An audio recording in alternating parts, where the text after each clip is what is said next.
chop this one up for the Gators. Chop up an SEC tournament championship for Florida. Coach, first off, congratulations on the run. Thank you. What was it like? There was a little moment, the little alley-oop at the end, and the camera just pans to you, and you're just celebrating with the crowd. What was that moment like, and then to be able to hold the trophy up? Yeah, obviously amazing. A lot of work that had been done kind of coming to fruition at one moment. Great play by our guys. You know, Tommy throwing the alley-oop to Elijah, kind of putting the cherry on top of a great weekend. And I think that was the first point when myself and our staff realized that we were going to win the SEC championship.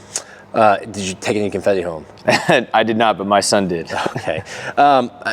What was it like? There was also another moment caught on TV with Micah, and obviously being there last year and the way his season ended, him and Coach Carlin embracing. What was that moment like for him and everything, the adversity that he's gone through? I'm sure an incredibly proud moment for him.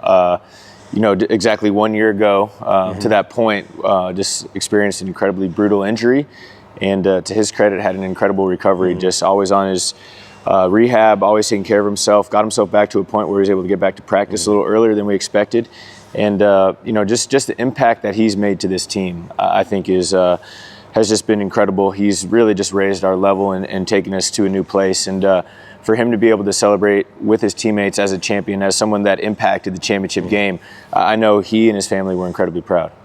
Now, I want to talk a little bit about how this team was built. Last year in the tournament, the inability to maybe get stops against Colorado, how much did that impact your thought and how you went about building this team in the offseason? Yeah, well, that was the side of the ball that we weren't good enough on last year, and in the tournament as well as the regular season. We were top 10, top 12 offense nationally, but we were just very mediocre to below average defensively, and we knew if we wanted to take the jump that we wanted to make and become one of the best teams in the SEC, we had to be better on that side of the ball. And so going out and adding some guys from the portal like Ruben Chinilu, Elijah Martin, Sam Alexis, those guys brought a level of toughness and an edge that we needed to add to this program. And I had a quote from Elijah. He's someone who, a lot of experience in the tournament last year at FAU. He had this quote: "We want to win 6 in a row. 2 more than I won at FAU. We have work. Winning is hard, but I think we've played through so much adversity, not just injuries. All of us, we weren't supposed to be at a place like Florida, a national championship program in the SEC. We play with a chip on our shoulder because we know what a gift it is to be here." Walter Clayton, I thought Denver Parler was wrong when he said the first ever, because I thought surely Noah, Brewer, Horford, one of the guys, starts at Iona, comes here. Belmont for Will. Just a bunch of guys who started at smaller programs. Do you feel like they have that kind of chip on their shoulder? And what has that attitude been like, even starting in the summer when you have guys running, holding a rope around campus? Yeah, we definitely, think of ourselves as underdogs in this program, whether it be the players or the staff. We've all been at lower levels and tried to work our way to get to a place like Florida, which is one of the best programs in America. Elijah definitely added a level of toughness that we needed, and his experience has been great for the guys. He was able to speak to our team from a different place in the summer in terms of his experience in making the Final Four. And, everybody just bought in and did a great job of kind of meeting his level in terms of his intensity and effort. And, our 3 senior guards in the backcourt have been a huge reason as to why we've been successful. They're great players. They produce every night, but their toughness and their leadership has been fantastic for us. At any point, there's probably the fans were worrying. I don't know if you as a coach, because you know what the guys are capable of, but Walt goes down for a little bit. Elijah goes down for a little bit. Condon goes down. Were you surprised at all, or at the way the guys responded? Maybe not, because their talent level, but just responding to the moment and playing up to where they needed to. We were definitely pleasantly surprised with our ability to maintain our level of really high play. And, we would have not thought we would have been able to go into Auburn and beat them without Elijah, or be able to withstand Elijah's injury and then Alex Condon going down in the first minute of the game against Mississippi State, Walt not playing against Vanderbilt.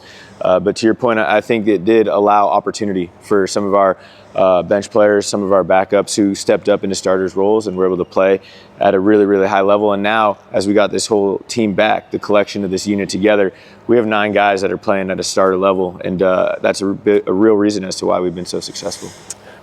Well, where did you hide Alex Condon last year? Alex was playing in Australia at the Center of Excellence, a place that a lot of my teammates from St. Mary's played. One of my former teammates coached him in the state games there in Australia. And Alex was a late bloomer. He was a guy that didn't start playing basketball till he was 13, 14 years old. He played different sports over there, and just his athleticism, his feel, and he's a great young man. We thought that his potential was enough to bring him to our program and see what he would be able to make out of himself.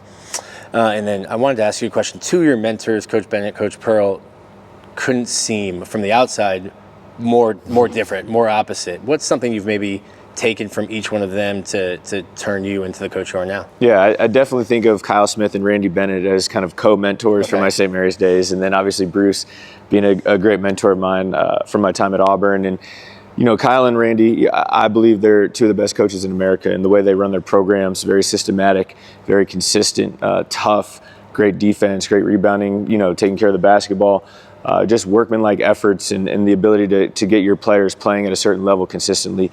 And Bruce does a lot of those same things, except his energy, and what he brings to his team. Guys will run through a wall for them, and he works tirelessly to recruit, to build his teams. And my goal is to be somewhere in between both of those, and put a little bit of myself in there. And fortunately, that's been it's been a good formula for Florida basketball. And then the last one for me, something different with Florida basketball. I think the two big man in the NBA is probably more prevalent, but a lot of college teams choose to go small lineups. How do you think that's worked in your guys' advantage? Obviously, having the talent you have helps, but how do you think maybe it's a tough adjustment for other teams when they play you? Yeah, well, no, it's we're able to do it because our bigs are skilled. Mm-hmm. If we didn't have skilled bigs, it wouldn't look as fluid as it does on the offensive end. And but fortunately, guys like Tommy and Condon and Micah, even Ruben is getting really good handling the ball.